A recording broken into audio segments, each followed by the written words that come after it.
সে পতি যে পতি তোমার প্রিয়জন গিয়েছেন চলি। ও আমার আম্মা গো, ও চন্দনাশের মা, ও 2000 পৌরসভার মা, ও চন্দনাশের মা, ও আমার চট্টগ্রামের মা, তুমি মনে করছো স্বামীর ঘরে শাড়ি পরে আইছো বলে তুমি নায়র হয়ে গেছো?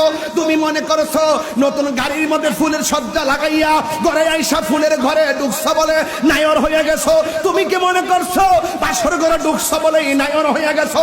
তুমি কি বুঝো না তুমি যেইভাবে নতুন জামা পরছো, মৃত্যুর সময় তোমার গায়ে একটা জামা থাকবে, যেই জামার মধ্যে কোনো সেলাই থাকবে না, যেই জামার মধ্যে কোনো পকেট থাকবে না। তোমার কাপড় হলো 5টা, পুরুষের কাপড় হলো 3টা। এই 3টা কাপড় লাগাইয়া খাটের মধ্যে শুইয়া জানাজার ময়দানে যাইয়া একটা ঘরের মধ্যে ঢুকবা। এই ঘরে ডানে মাটি, এই ঘরে বামে মাটি, এই ঘরে সামনে মাটি, এই ঘরে পিছনে মাটি।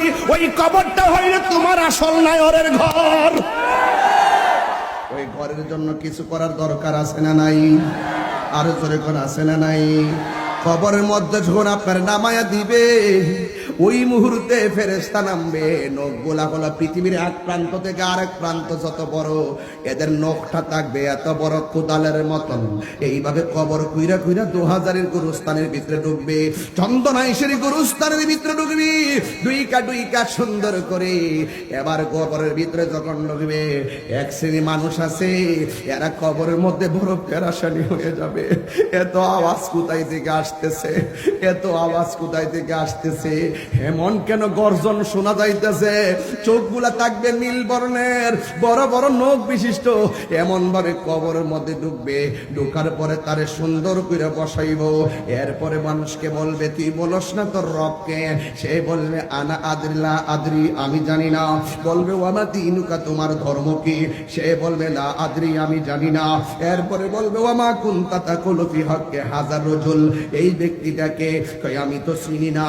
ও বন্ধু, এরপর আল্লাহর ওই ফেরেশতারা একটা রাস্তা দেখাইয়া দিবে, দেখবে ফুলের বাগান দেখা যায়। তখন 3টা প্রশ্নের ব্যর্থ মানুষটা ফুলের বাগান দিকটা আনন্দ করবে। ওই মুহূর্তে ডাক দিয়া বলবে মাশাআল্লাহ, কত সুন্দর বাগান। ফেরেশতারা বলবে না না, তুমি যদি 3টা প্রশ্নের উত্তর দিতে পারতা, ওই বাগানটা তোমার জন্য লাজেম ছিল। তুমি 3টা প্রশ্নের উত্তর দিতে পারো নাই।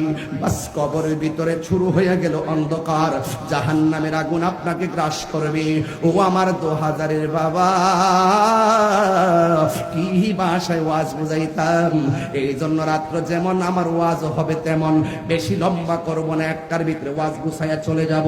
কিন্তু কথা একটাই, ওয়াজ শুধু শুনবেন না, ওয়াজ আজকে বাড়িতে নেওয়া লাগবে। কথা বলেন ঠিক কিনা? এই গরুস্থানটা